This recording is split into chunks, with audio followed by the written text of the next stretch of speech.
Purchase bill. Purchase बिलचे उपयोग. नव्याने खरेदी केलेला माल सिस्टीममध्ये घेता येतो.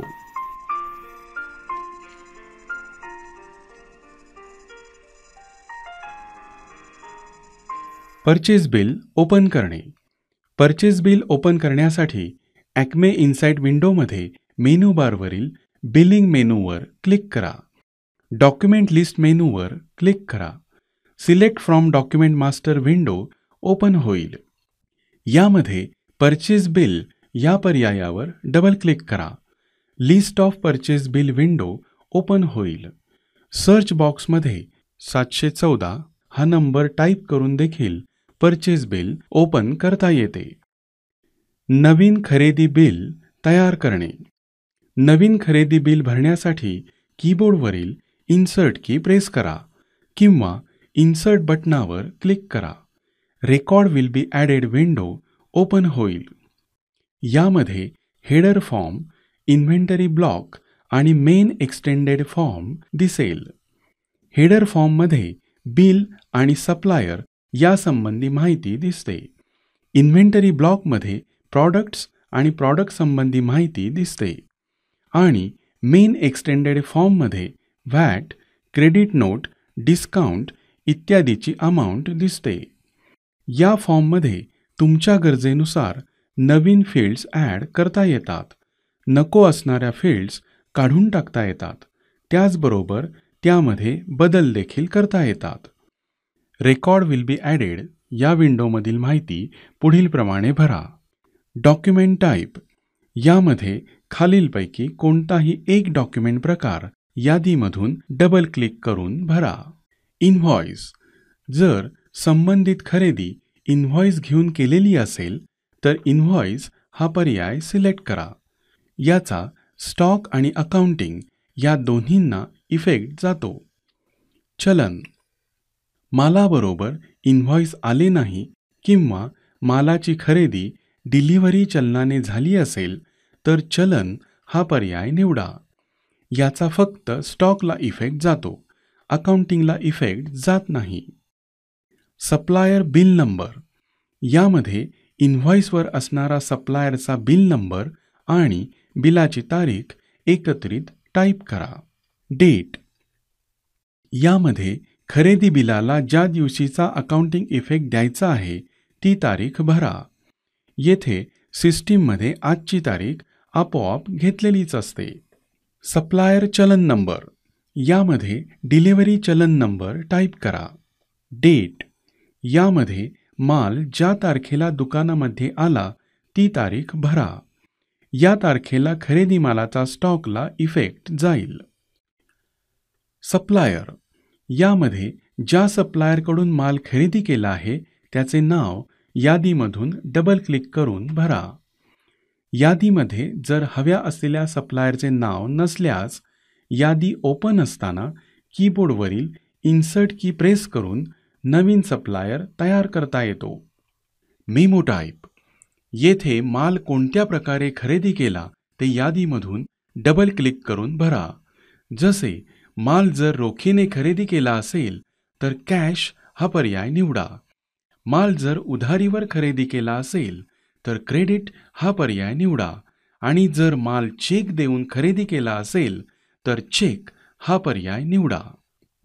Our document number. यामध्ये सिस्टीमने जनरेट केलेला नंबर आपोआप आलेला दिसेल. हा नंबर तुम्ही परचेस बिलावर लिहून ठेवू शकता. नंबर लिहून ठेवल्यामुळे संबंधित परचेस बिल सिस्टीममध्ये चटकन शोधता येते. लोकेशन. लोकेशन आपोआप घेतले जाईल. जर माल साठवायच्या जागा एकापेक्षा जास्त असतील जसे की गोडाऊन, शॉप इत्यादी तर तुम्ही तुमच्या गरजेनुसार हवे ते लोकेशन सिलेक्ट करू शकता. व्हॅट टाईप आपोआप भरला जातो. मूलभूतरित्या येथे ॲज पर आयटम असा व्हॅटचा प्रकार भरलेला असतो. Due date. सप्लायरच्या मास्टरमध्ये भरलेल्या ड्यू डेट्सप्रमाणे ड्यू डेट आपोआप घेतली जाते. ड्यू डेट्स संपण्यापूर्वीच पेमेंट केल्यास काही सप्लायर त्यावर डिस्काउंट देतात. यासाठी ॲक्मे इनसाइटने सप्लायर क्रेडिट रिमाइंडर मॉड्यूलची सुविधा दिली आहे. यामधून बिलाचे ड्यू डेट संपण्यापूर्वी काही दिवस अगोदर सप्लायर क्रेडिट रिमाइंडर डिस्प्ले होतो. त्यामुळे तुम्हाला सप्लायरचे पेमेंट वेळेवर किंबहुना वेळेच्या अगोदर करणे शक्य होते. खरेदी बिलामध्ये प्रॉडक्टची माहिती भरणे. प्रथम आपण साईज असलेला प्रॉडक्ट परचेस करूया. हेडर फॉर्ममधील सर्व माहिती भरून एंटर केल्यानंतर आयटम रेकॉर्ड इन्सर्शन ही विंडो ओपन होईल. या विंडोमधील सर्व माहिती पुढील प्रमाणे भरा. आयटम नेम यामध्ये खरेदी केलेला प्रॉडक्ट सिलेक्ट करा. हवा असलेला प्रॉडक्ट यादीमध्ये नसल्यास इन्सर्ट की प्रेस करून नवीन प्रॉडक्ट तयार करता येतो. प्रॉडक्ट सिलेक्ट करून एंटर की प्रेस करा. प्रॉडक्ट तयार करताना बॅच वाईज सेल्स या पर्यायासमोर बॅच बाय बॅच नेम हा पर्याय सिलेक्ट केल्यास आणि प्रॉडक्ट सेव्ह करताना अलाउ मल्टी कॅटेगरी येस असल्यास कॅटेगरी वाईज एंट्री ही विंडो ओपन होईल. यामध्ये प्रत्येक साईजची परचेस क्वांटिटी आणि परचेस रेट टाईप करा. सर्व माहिती भरून ओके बटन क्लिक करा. ओके केल्यानंतर प्रॉडक्ट इन्व्हेंटरी ब्लॉकमध्ये सेव्ह होईल. आता आपण साईज नसलेला प्रॉडक्ट परचेस करूया. यासाठी कर्सर इन्व्हेंटरी ब्लॉकमध्ये असताना इन्सर्ट की प्रेस करा. हवा तो प्रॉडक्ट सिलेक्ट करून एंटर की प्रेस करा.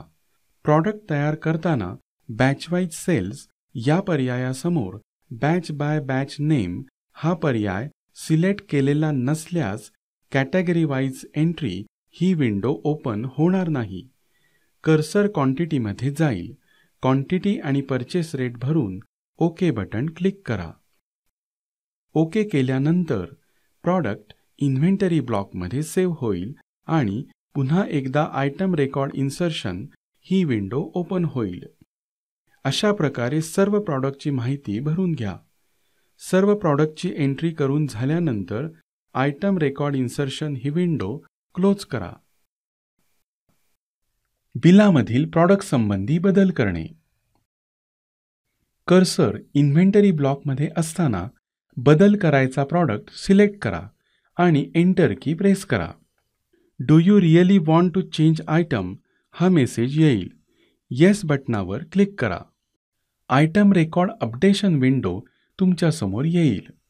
यामध्ये हवे असणारे बदल करून ओके बटनावर क्लिक करा. बिलामधील प्रॉडक्ट डिलीट करणे.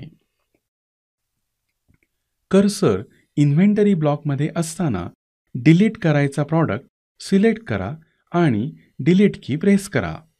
Do you really want to delete item असा मेसेज येईल. येथे येस बटनाला क्लिक करा. प्रॉडक्ट इन्व्हेंटरी ब्लॉकमधून डिलीट झालेला दिसेल. बिल सेव्ह करणे.